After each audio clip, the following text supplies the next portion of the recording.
আসসালামু আলাইকুম, welcome to Abdul Aziz academy. বন্ধুরা, আশা করি আপনারা সবাই ভালো আছেন। আলহামদুলিল্লাহ, আমি আল্লাহর অশেষ মেহেরবানিতে এবং আপনাদের দোয়ায় ভালো আছি। বন্ধুরা, আমি আজকে আপনাদের সামনে নতুন একটি ভিডিও নিয়ে হাজির হয়েছি। আমি যে টপিকটি নিয়ে আজকে হাজির হয়েছি, এটির মাধ্যমে আমি আজকে দেখাবো কিভাবে একটি একটি নির্দিষ্ট সেল আপনি লক করবেন, পাসওয়ার্ড দ্বারা লক করবেন। আপনি যে সেলটি লক করবেন সেই সেলটিতে কেউ চাইলে কোনো কিছু লিখতে পারবে না। যে ডেটাটা যতটুকু পর্যন্ত আপনি পাসওয়ার্ড দিয়ে লক করবেন, ওই এরিয়ায় মধ্যে কেউ কোনো কিছু এডিট করতে পারবে না, কোনো কিছু লিখতে পারবে না। তো আমি আপনাদের বোঝানোর স্বার্থে একটি অ্যাটেন্ডেন্স শিট নিয়েছি। আমি অ্যাটেন্ডেন্স শিটটি এই কারণে নিয়েছি যে আপনারা দেখতে পাচ্ছেন এখানে আমার অ্যাটেন্ডেন্স শিটের মাঝে সি নাম্বার কলামে এরিয়া নামের একটা অপশন আছে। তো আমি যদি এটা ফিল্টারে ক্লিক করি, দেখেন আমার এখানে প্রায় 14টা এরিয়া আছে।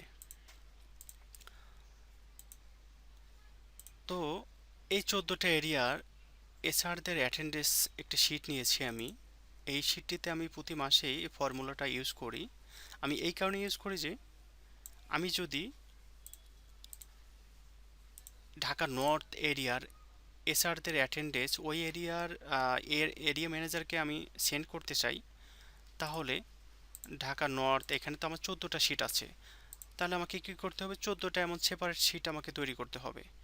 সেপারেট শিট তৈরি করলেও তখন 14টা এক্সেল শিট তৈরি করতে হবে। আমি যদি এখানে 14টা শিট সেপারেট শিট আমি ক্রিয়েট করি, তো আমি যখন সেন্ড করব তখন বাকিগুলো কিন্তু এখানে যদি হাইড করে রাখি, আমি আদার্স শিটগুলো যদি আমি হাইড করেও রাখি, তখন দেখেন এখানে আমার এই শিটটা হাইড করা আছে। কেউ যদি এখানে ক্লিক করে রাইট বাটন আনহাইডে ক্লিক করলে আমার এখানে যে শিটটা হাইড করা আছে সেটা কিন্তু সে দেখতে পারবে এবং সেটা আনহাইড করতে পারবে। আমি চাচ্ছি না যে ঢাকা নর্থ এরিয়ার এরিয়া ম্যানেজার আদার্স যে এরিয়াগুলো আছে ওই এরিয়ার এসআরদের অ্যাটেন্ডেন্সটা দেখুক। আমি চাই শুধু আমি যাকে পাঠাবো, যে এরিয়ার অ্যাটেন্ডেন্স শেয়ার করব, শুধু উনি ওই এরিয়ার অ্যাটেন্ডেন্সটাই দেখতে পারবে। তো এক্ষেত্রে আমাকে যেটা করতে হবে সেটা হচ্ছে যে প্রথমত আমি যে সেলটাতে আমি চাচ্ছি যে শুধু রিমার্কস কলামে আমার এই অ্যাটেন্ডেন্সটা ঠিক থাকবে। এইখানে কোনো কিছু ওই এরিয়া ম্যানেজার এডিট করতে পারবে না, কোনো কিছু ইনপুট দিতে পারবে না। যদি তার কোনো অবজারভেশন থাকে, কোনো কোয়ারি থাকে, কোনো কারেকশন থাকে, উনি এই রিমার্কস কলামে এইখানে লিখে দিবে। পরবর্তীতে আমি এটা দেখে কোনো চেঞ্জেস থাকলে আমি সেখানে কারেকশন করে নিব। তো এক্ষেত্রে আমি যেহেতু চাচ্ছি যে এই কলামে তাদের কোনো অবজারভেশন থাকলে তারা লিখবে, সেক্ষেত্রে আমাকে এই কলামটি প্রথমত আনলক করে দিতে হবে। তা আনলক করতে গেলে আপনি এখানে মাউস লেফট বাটন ক্লিক করে আপনি সেলটা আনলক করতে পারবেন। আনলক করতে গেলে আপনাকে মাউসের লেফট বাটন ক্লিক করে রাইট বাটন ক্লিক করতে হবে। এরপরে ফরম্যাট সেল নামে একটা অপশন আছে, ফরম্যাট সেলে ক্লিক করতে হবে। ফরম্যাট সেলে ক্লিক করার পর যে দেখেন এখানে ফরম্যাট সেল যে ইয়াটা চার্টটা আসছে, এই চার্টের মধ্যে আপনার number, alignment, font, border, fill, protection. তো আমাদের যেতে হবে প্রোটেকশন এই অপশনটাতে। এখানে আমরা ক্লিক করেছি প্রোটেকশন অপশনটাতে। এখানে দেখেন লক এট অ্যান্ড হচ্ছে হিডেন। তো আমি যদি লক করতে চাচ্ছি, সেক্ষেত্রে যদি আনলক করতে চাচ্ছি, আমি এটা আগেই আমার আনলক করা ছিল যার কারণে এখানে টিকমার্কটা শো করেনি। যেহেতু আমি আনলক করতে চাচ্ছি, সেক্ষেত্রে আমাকে এই টিকমার্কটা উঠাই দিতে হবে। উঠাই দিয়ে এরপরে ওকে প্রেস করলে আমার এই কলামটা পুরোটাই আনলক করা রয়েছে। আমি যখন এই শিটটা আমি লক করব, যে কলাম পর্যন্ত লক করব, যদি আমি স্যালারি ফর ডেজ পর্যন্ত লক করি, তাহলে এর মাঝে কিছু লেখা যাবে না, বাট রিভার্স কলামে লিখতে পারবে। তো বন্ধুরা, আপনি চাইলে আপনার এখানে ক্লিক করেও দেখেন আমার মাউসের পয়েন্টটা, এখানে ক্লিক করেও আপনি এই অপশনটাতে যেতে পারেন সরাসরি। এখানে প্রোটেকশনে আসবেন, প্রোটেকশনে এসে লকেটে এই অপশনটাতে টিকমার্ক থাকলে টিকমার্ক উঠাই দিয়ে তারপর ওকে প্রেস করবেন। আপনার এই সেলটা দেখে এটা আনলক হয়ে যাবে। প্রথমে আপনাকে আগে এটা হ্যাঁ, এটা বোল্ড করে নিতে হবে। এরপরে আপনাকে অপশনটিতে গিয়ে তারপরে ওটা আনলক করে দিতে হবে। তো এখন আমি যেহেতু ঢাকা নর্থ এরিয়ার এসআরদের অ্যাটেন্ডেন্স ওই এরিয়া ম্যানেজারকে সেন্ড করব, এক্ষেত্রে আমাকে প্রথমত ফিল্টার করে নিতে হবে। আমি ফিল্টার করে নিলাম। ফিল্টার করে নেওয়ার পর দেখেন এখানে শুধু ঢাকা নর্থ এরিয়ার এসআরদের অ্যাটেন্ডেন্স আছে। তো আমি চাচ্ছি কি, আমি এই অ্যাটেন্ডেন্সটা স্যালারি ফর ডেজ পর্যন্ত আমি এটা পাসওয়ার্ড দ্বারা লক করব, যাতে করে আমার এই অ্যাটেন্ডেন্স শিটে ওই এরিয়া ম্যানেজার কোনো কিছু এডিট করতে না পারে। তার কোনো অবজারভেশন থাকলে উনি এই রিমার্কস কলাম যেটা আমি আনলক করে রেখেছি শুধু এখানে লিখে দিবে। তো আমাকে যেতে হবে, এটা লক করতে গেলে আমাকে আপনার ল্যাপটপ বা মোবাইলের যেখান থেকে কাজ করেন না কেন এক্সেল শিটের রিভিউ যে অপশনটা আছে রিভিউ অপশনে যেতে হবে। এখানে রিভিউ অপশনে ক্লিক করবেন। ক্লিক করার পর রাইট সাইডে দেখবেন প্রোটেক্ট শিট একটা অপশন আছে। তো প্রোটেক্ট শিট অপশনটাতে ক্লিক করতে হবে। এখানে ক্লিক করার মাত্র দেখেন আপনার পাসওয়ার্ড টু আনপ্রোটেক্ট শিট। তো এখানে যেহেতু আমার এই শিটটা আমার এখন আনপ্রোটেক্ট অবস্থায় আছে, তো আমি যদি এটা প্রোটেক্ট করতে যাই তো সেক্ষেত্রে আমাকে পাসওয়ার্ড দিতে হবে। তো আমি আপনাদের সাজেস্ট করব যে আপনারা যে একটা কমন পাসওয়ার্ড দিবেন যাতে করে আপনাদের মনে থাকে। তো সেই ক্ষেত্রে আমি আমার সুবিধার জন্য 1 2 3 4 5 1 থেকে 5 পর্যন্ত একটি পাসওয়ার্ড দিয়ে দিচ্ছি। তো পুনরায় এটি দিতে হবে 1 2 3 4 5। আমি পুনরায় দিয়ে দিলাম। বন্ধুরা এখন দেখেন ম্যাজিক, আমার এই শিটটি কিন্তু এই ঢাকা নর্থ এরিয়ার এসআরদের এই শিটটি আমার কিন্তু পাসওয়ার্ড দ্বারা প্রোটেক্ট হয়ে গেছে, এটা এটা লক হয়ে গেছে। আমি চাইলে কিন্তু এখানে কোনো কিছু এডিট করতে পারবো না। আমি যদি এডিট করার জন্য এখানে ডাবল ক্লিক করে দেখেন আমাকে এখানে ওয়ার্নিং শো করছে দেখেন। আমি চাইলে কিন্তু to make a change unprotect the sheet you might be requested to enter password. তো আপনাকে এখানে পাসওয়ার্ড দিতে হবে।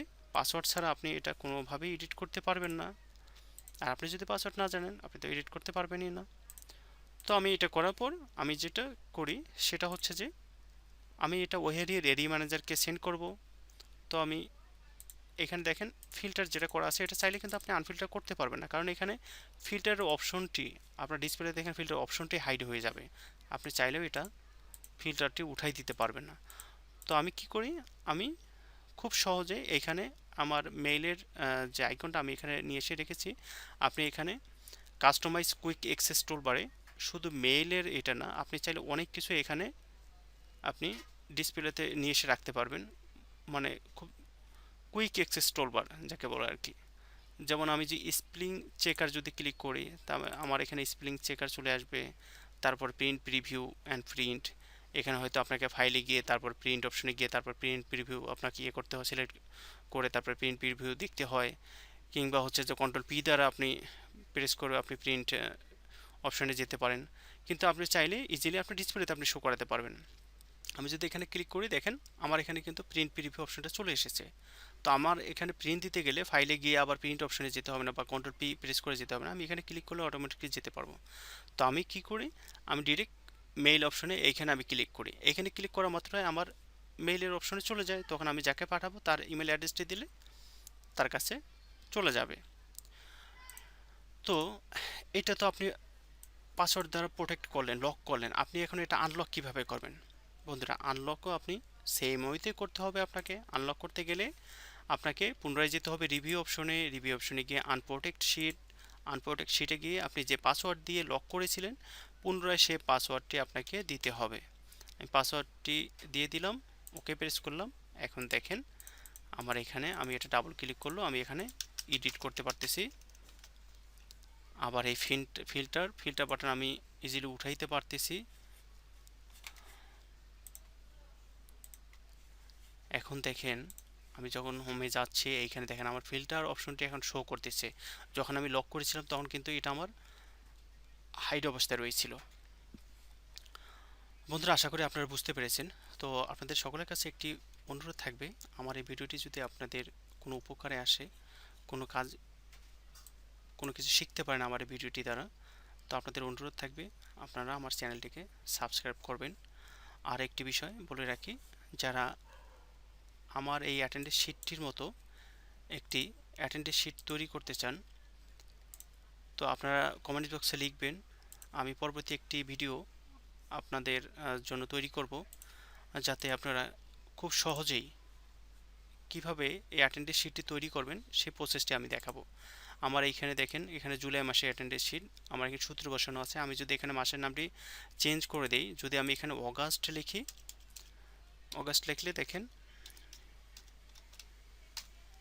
আমি এইখানে নেম চেঞ্জ করলাম, আমার এইখানে কিন্তু অটোমেটিকলি চেঞ্জ হয়ে গেছে। দেখেন স্টার্ট ডেট, তারপরে ইন ডেট অটোমেটিক চেঞ্জ হয়ে গেছে, তারপরে ডে নেম চেঞ্জ হয়ে গেছে।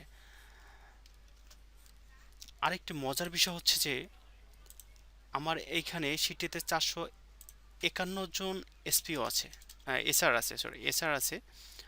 তো আমি যখন কোনো এরিয়া ফিল্টার করব, এখন দেখেন আমার এইখানে ঢাকা নর্থ এরিয়া ফিল্টার করা আছে, এইখানে টোটাল এমপ্লয়ি শো করতেছে 43 জন। তো আমি এখান থেকে যদি কোনো একটা যদি মাইনাস করে দেই, আমার অটোমেটিক ওখানে কিন্তু কমে যাবে, এখানে কিন্তু কমে যাবে। কিংবা আমি যখন ফিল্টার উঠাই দেব, ফিল্টার উঠাই দিয়ে সবগুলো সিলেক্ট করবো, সিলেক্ট অলে যখন ক্লিক করবো, তখন দেখেন আমার এখানে 451টা শো করবে। আপনি যদি এটা সাম দিয়ে করতে যান পারবেন না, কাউন্টিভ দিয়ে করতে গেলেও আপনার কিন্তু এই মানে ক্যালকুলেশনটা এইভাবে শো করবে না। তো আপনারা কমেন্ট বক্সে লিখবেন, যদি এই অ্যাটেন্ডেন্স শিট প্রসেসের সিস্টেম জানতে চান, তাহলে অবশ্যই লিখবেন। আমি পরবর্তী তে চেষ্টা করব খুব দ্রুত এই রিলেটেড একটি ভিডিও তৈরি করার জন্য। তো ভালো থাকবেন, সাথে থাকার জন্য সকলকে ধন্যবাদ। আসসালামু আলাইকুম।